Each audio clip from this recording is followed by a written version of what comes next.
Quem é o devorador em Malaquias, capítulo 3, verso 11? Vamos ver? Quem é o devorador? O devorador é um demônio? Este é o devorador que devorava as plantações do campo. Embora seja feio e tenha chifres, jamais o devorador citado em Malaquias capítulo 3, verso 11, seria um demônio. Se só o dinheiro pode repreender o devorador, o gafanhoto, o suposto diabo, então onde fica a autoridade suprema do nome do Senhor Jesus Cristo? Seria o dinheiro mais poderoso que o nome do Senhor Jesus? Vamos analisar os capítulos de Malaquias a seguir. Malaquias capítulo 3, verso 10 em diante. Trazei todos os dízimos à casa do tesouro, para que haja mantimento na minha casa, e depois fazei prova de mim, diz o Senhor dos Exércitos, se eu não vos abrir as janelas do céu e não derramar sobre vós tal bênção, que dela vos adivinha a maior abastança. Também por amor de vós repreenderei o devorador, e ele não destruirá os frutos da vossa terra, nem a vossa vide do campo lançará o seu fruto antes do tempo, diz o Senhor dos Exércitos. Nestes versículos temos duas coisas interessantes.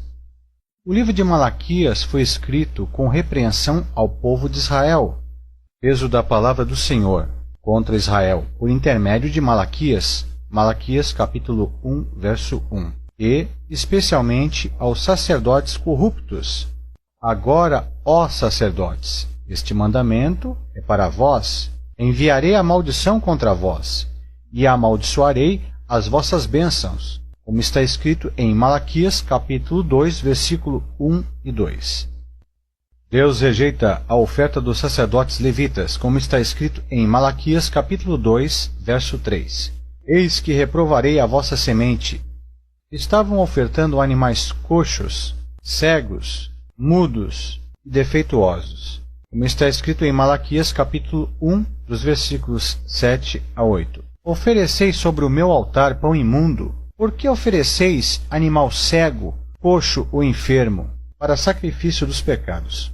Oferta de purificação de pecados, imperfeita a Deus. Os sacerdotes levitas violaram a aliança de Deus com Levi, como está escrito em Malaquias capítulo 2, dos versículos 4 a 6.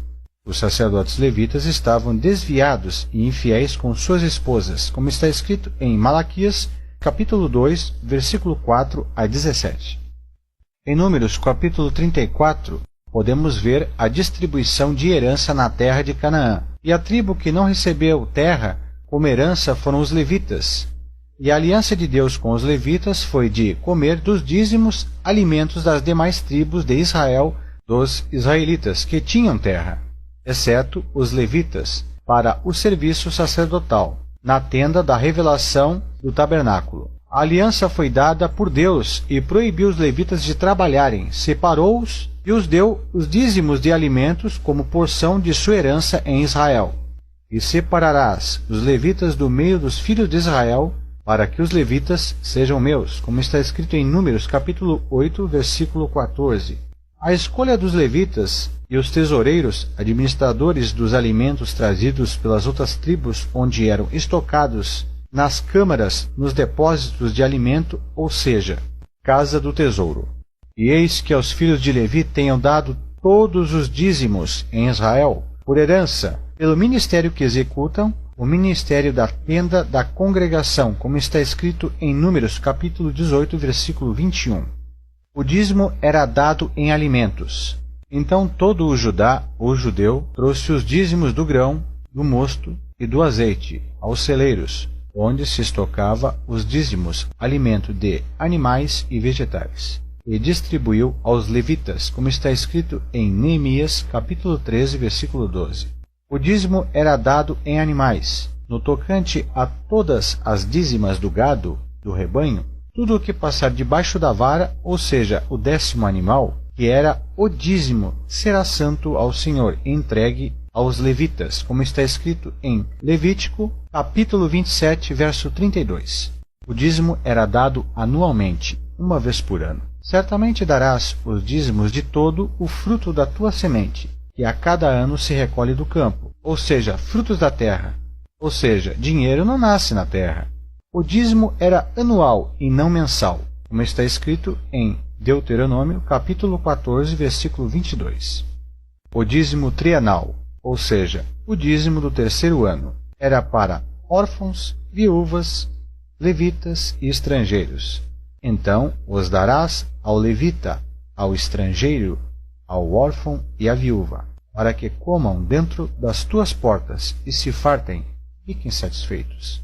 Como está escrito em Deuteronômio, capítulo 26, dos versículos 11 a 13, e Deuteronômio, capítulo 26, verso 12. No sétimo ano, Israel não trazia dízimos aos levitas. Devido ser o ano sabático, a terra descansava, ninguém plantava, e nesse ano não se dava o dízimo durante um ano, como está escrito em Levítico, capítulo 25, verso 1 ao 5. Ou seja, comia do dízimo do terceiro e do quinto ano, dos depósitos de alimentos estocados nas câmaras levíticas. Em Malaquias capítulo 3, notamos que Deus manda trazer somente dízimos, alimento animal e vegetal, para as câmaras do depósito do templo, ou seja, a casa do tesouro, para que haja comida, alimento animal e vegetal ou mantimento em minha casa. Câmaras onde se estocava os dízimos, alimentos. Dízimos, alimentos para sustento dos levitas, aliança de vida e paz. Ofertas, animais sem defeito, para servir de holocausto ao Senhor, para perdão de pecados dos israelitas na lei de Moisés. Em Malaquias capítulo 3, dos versículos 5 a 7, os sacerdotes levitas, desviados dos estatutos, são repreendidos, e Deus os chama de ladrão, porque corromperam a aliança de Deus com a tribo de Levi. Em Malaquias capítulo 3, versículo 9, eles atraem maldição devido à violação da aliança, e a nação de Israel é acusada de roubar a Deus. Com maldição sois amaldiçoados, porque a mim me roubais. Sim, toda esta nação levita israelita não se refere às nações, e sim a uma só nação, ou seja, nação israelita, ou seja, nação de judeus. Comparando Malaquias 3, verso 12. Malaquias capítulo 3, verso 10 ao 12. Trazei todos os dízimos, como está escrito em Malaquias capítulo 3, verso 10. Trazei todos os dízimos, ou seja, alimentos, animais, grãos, trigo, mosto, azeite. Dinheiro nunca foi pedido como dízimo.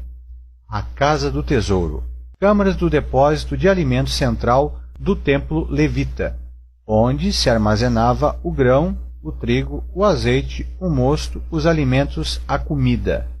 Para que haja mantimento na minha casa, mantimentos, produtos alimentares, alimento vegetal e animal, comida. E depois fazei prova de mim nisto. Fazer prova no sentido de crer que não precisa reter alimentos, deixando os levitas desamparados, porque Deus daria muita colheita para fartar, satisfazer a todos. Também fala no sentido de fazer prova, ou seja, experimentai, provai, como se fosse provar algo, de modo literal, a sentir o gosto do mesmo. Abrir as janelas do céu, referente a derramar chuva sobre a terra, molha a terra, como está escrito em Gênesis capítulo 7, dos versículos 11 a 12, e Gênesis capítulo 8, versículo 2. Derramar chuva para crescer o fruto da terra. Nada a ver com bens materiais, casa, carro, empresa, fazendas, ou qualquer bem material. Nem todos eram agricultores, mas era uma bênção para todos os israelitas quando chovia.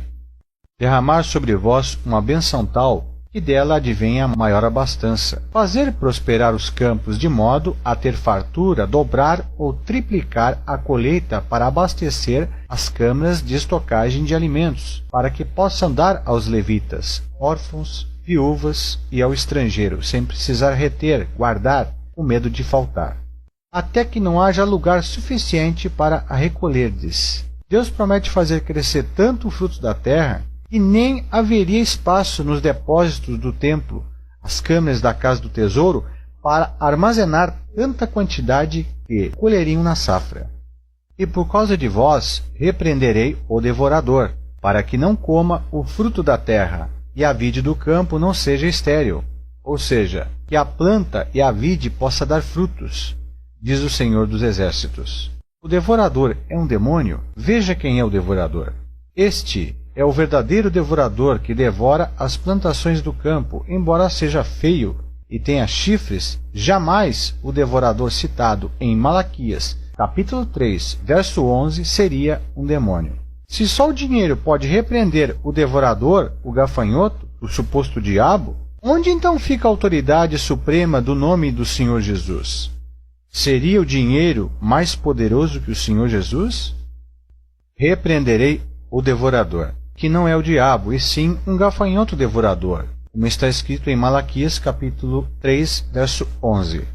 Não é dinheiro que faz isto, é o próprio Deus que repreende o inseto. Devorador, segundo a Bíblia, nunca foi demônio, e sim gafanhoto, que Deus enviava como pragas à terra para castigar o povo, e estes gafanhotos, Deus o chamava de o meu grande exército. Se fosse demônio, você acha que Deus enviaria demônios contra seu povo? Como está escrito em Joel, capítulo 2, versículo 22 a 27. E eu repreenderei o devorador, ou seja, o gafanhoto, e espantarei a praga do meio da vossa plantação, gafanhotos. E todas as nações, ou seja, outros países, vos chamarão bem-aventurados, porque vós sereis uma terra deleitosa, ou seja, produzirá muito alimento, diz o Senhor dos Exércitos. Aqui Deus fala de outras nações observando a prosperidade de Israel, mediante a obediência de observarem os estatutos, como está escrito em Malaquias capítulo 3, verso 12. Em Hebreus, no capítulo 7, 8, 9 e 10, deixa bem claro a questão do sacerdócio perfeito, que quando mudado o sacerdote levítico, veio o de Cristo. E mudando o sacerdócio, se muda a lei, como está escrito em Hebreus, capítulo 7, verso 12. Portanto, notamos, após a ressurreição de Cristo, não há ninguém dando dízimos em dinheiro, sendo que já existia dinheiro. Exemplo, Judas vendeu o Senhor Jesus por 30 moedas de prata, em Mateus capítulo 26, versículo 14 e 15. Porque o Senhor Jesus foi traído por 30 moedas, e a viúva ofertou 2 moedas. Mas dízimos foi mencionado em alimentos, hortaliças, endro, cominho e hortelã, em Mateus capítulo 23, verso 23. Jamais em dinheiro. E o próprio Senhor Jesus relatou que o dízimo era da lei para o povo de Israel, o mais importante da lei, como está escrito em Mateus capítulo 23, verso 23. O apóstolo Paulo não mencionou dízimos, nem outros apóstolos a prática de colher dízimos, alimento, em forma de dinheiro mensal. Em Coríntios capítulo 9, o apóstolo Paulo pede donativos para suprir necessitados e deu aos pobres, e não para manter despesas de instituições religiosas.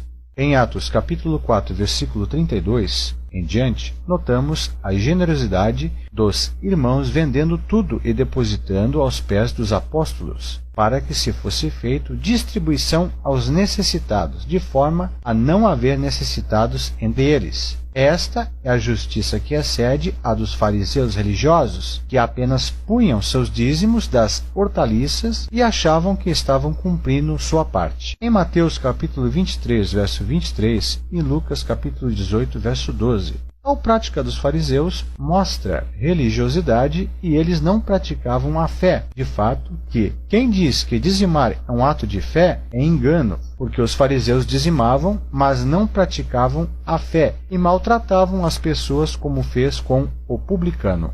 Moisés não pagou o dízimo durante 40 anos. Jó nunca dizimou e era próspero. Abraão só deu dízimo uma única só vez, para poder atravessar as terras dos Jebuseus. E não foi em dinheiro, foi despojos, sobra de conquista de guerra, dízimo de sangue após matar os reis e tomar seus bens, e não era seu patrimônio. Jacó prometeu dar dízimo, voto, em Gênesis capítulo 28, dos versículos 20 a 22. A Bíblia não fala que ele cumpriu, ou seja, nunca deu dízimo. A Abraão não foi a suposta casa do tesouro, câmara de estocagem de alimentos dos levitas, que não é igreja, mas Melquisedeque lhe saiu ao encontro para receber sua parte, devido ser rei de Salém, e receber porque passava em tal parte, ou seja, pagou um pedágio para passar pelas terras dos Jabuseus, imposto semelhante ao que o Senhor Jesus nos ensinou a pagar a César. Isto é, o Senhor Jesus mandou sermos fiéis ao Estado e não sonegar impostos. Os cobradores de impostos, como Zaqueu, e essa classe de trabalhador não pagava dízimo. Ao se converter, restituíram 4 vezes mais aos que haviam defraudado. E foi nisto que o Senhor Jesus afirmou: hoje houve salvação nesta casa. Repare que o Salvador não o mandou dar dízimos. Todas as vezes que você quiser dar algo a Deus e retribuir a Deus com gratidão, faça isto dando ao seu próximo, pois assim estará cumprindo a palavra na íntegra, conforme Mateus capítulo 25 deixa bem claro esta questão. O dízimo era vendido por dinheiro, devido à distância de levar os animais e vegetais, onde o Senhor escolhera para santificar o seu nome. E o próprio dizimista comia dos seus dízimos, administrava o dízimo. Hoje em dia, quem come dos dízimos, que nunca foi dinheiro, são os pastores, que administram os supostos dízimos, dando ordem, que é no que será empregado os dízimos do povo. Estes ditos sacerdotes, que não são levitas, pastores, não são israelitas, levíticos, nem exercem função sacerdotal superior a qualquer irmão que seja. Porque disse o Senhor Jesus: todos sois irmãos, como está escrito em Mateus capítulo 23, verso 8. E muito menos têm eles, os supostos levitas pastores, o direito de administrar o dízimo pessoal de cada um. Quanto a sacerdotes, sabemos que todos nós somos, depois de Cristo nos fazer um sacerdócio real, nação santa, povo eleito de Deus, passamos a ter livre acesso ao Pai através de Cristo, que, na sua morte, que nos separava, foi rasgado de alto a baixo a lei de Moisés, a saber, o véu que separava o lugar santo, local onde entravam os sacerdotes levitas, do lugar santíssimo, onde só entrava o sumo sacerdote levita, uma vez por ano, para oferecer sacrifício de animais e ofertas queimadas pelo pecado do povo. Os arranjos e reparações do templo eram feitos com ofertas dadas pelos israelitas judeus no gasofilácio, para pagar oficiais trabalhadores, carpinteiros, construtores e pintores, e não eram levitas, como está escrito em 1 Reis, capítulo 12, dos versículos 1, 1 Reis, capítulo 22. Paulo recebeu muitas vezes a ajuda da igreja da Macedônia, como está escrito em 2 Coríntios, capítulo 11, verso 9. Mas era para suprir, se manter, e não era salário mensal, como se estivesse numa empresa. Paulo trabalhava, e em nada pesava os irmãos e a igreja. Se o apóstolo Paulo disse: sede meus imitadores, como eu sou de Cristo, será que nesta parte os pastores imitam a Paulo? E em 2 Coríntios capítulo 9, o apóstolo Paulo cita o Salmo 112, verso 9, onde fala da generosidade com os mais pobres. Ele espalhou, deu aos pobres necessitados. A sua justiça permanece para sempre, e a sua força se exalta em glória, como está escrito em Salmos capítulo 112. Conforme está escrito: espalhou, deu aos pobres, a sua justiça permanece para sempre, como está escrito em 2 Coríntios capítulo 9, verso 9. Nada falou de dízimos em dinheiro, e sim contribuições voluntárias, para suprir, amparar os que não têm, algo que é totalmente visto por Deus. O apóstolo Paulo faz um ajuntamento para distribuir aos pobres. Todos aqueles, pois, que são das obras da lei, estão debaixo da maldição, porque está escrito: maldito todo aquele que não permanece em todas as coisas que estão escritas no livro da lei para fazê-las. E é evidente que pela lei ninguém será justificado diante de Deus, porque o justo viverá da fé, ou seja, pela fé em Cristo Jesus, pela graça. Ora, a lei não é da fé, ou seja, a lei não é da graça de Cristo, mas o homem que fizer estas coisas por elas viverá, ou seja, o homem que viver da graça viverá. Cristo nos resgatou da maldição da lei, fazendo-se maldição por nós, porque está escrito: maldito todo aquele que for pendurado no madeiro, como está escrito em Gálatas capítulo 3, dos versos 10 a 13. E em Gálatas capítulo 5, dos versículos 1 a 5, está escrito assim: estáis, pois, firmes na liberdade, graça com que Cristo nos libertou da lei de Moisés, e não torneis colocar-vos debaixo do jugo da servidão à lei de Moisés. Eis que eu, Paulo, vos digo que, se vos deixardes circuncidar, Cristo de nada vos aproveitará. E de novo protesto a todo homem que, se deixar circuncidar, está obrigado a guardar toda a lei, ou seja, 613 leis da lei de Moisés. Separados estáis de Cristo, vós, os que vos justificais pela lei. Da graça tendes caído, como está escrito em Gálatas, capítulo 5, dos versículos 1 a 4. Porque um pouco de fermento leveda, ou seja, um pouco de impureza, que no puro e santo torna impuro e deixe de ser santo. Porque a fé em Jesus Cristo opera o amor. Portanto, se você busca servir a Deus em espírito e verdade, é melhor começar a ler a Bíblia e questionar todo esse sistema religioso, pois o intuito deles é apenas arrecadar dinheiro, a salvação fica em segundo plano, são mercenários em busca de riqueza desta terra e, se possível, vão mentir e enganar até os santos escolhidos de Deus. Irmãos, muito cuidado com eles. Quando alguém começar a afirmar que o dízimo em forma de dinheiro é bíblico, faça essas 3 perguntas e aguarde a resposta. Primeira pergunta: me mostra na Bíblia quando foi mudado o dízimo alimento do campo vegetal, como está escrito em Levítico, capítulo 27, dos versos 32, e em Neemias, capítulo 3, versículo 12. Foi convertido para dízimo em forma de dinheiro. Segunda pergunta: e o dízimo da colheita, que era anual, como está escrito em Deuteronômio, capítulo 14, versículo 22, e do terceiro ano, como está escrito em Deuteronômio, capítulo 26, verso 12, passou a ser mensal. Terceira pergunta: e se você ou teu pastor deixam de colher o dízimo, que não era dinheiro, no 7º ano? Porque a lei de Moisés exige que todos não deem dízimo no 7º ano, durante um ano, como está escrito em Levítico, capítulo 25, dos versículos 1 a 5. Me responda essas perguntas e me mostre na Bíblia aonde está escrito toda essa mudança. Caso não respondam, então é confirmado que dízimo nunca foi dinheiro a ser pago ao líder religioso, e mais uma mentira sobre o dízimo foi descoberta. Que a graça e a paz do eterno Deus seja com todos vocês.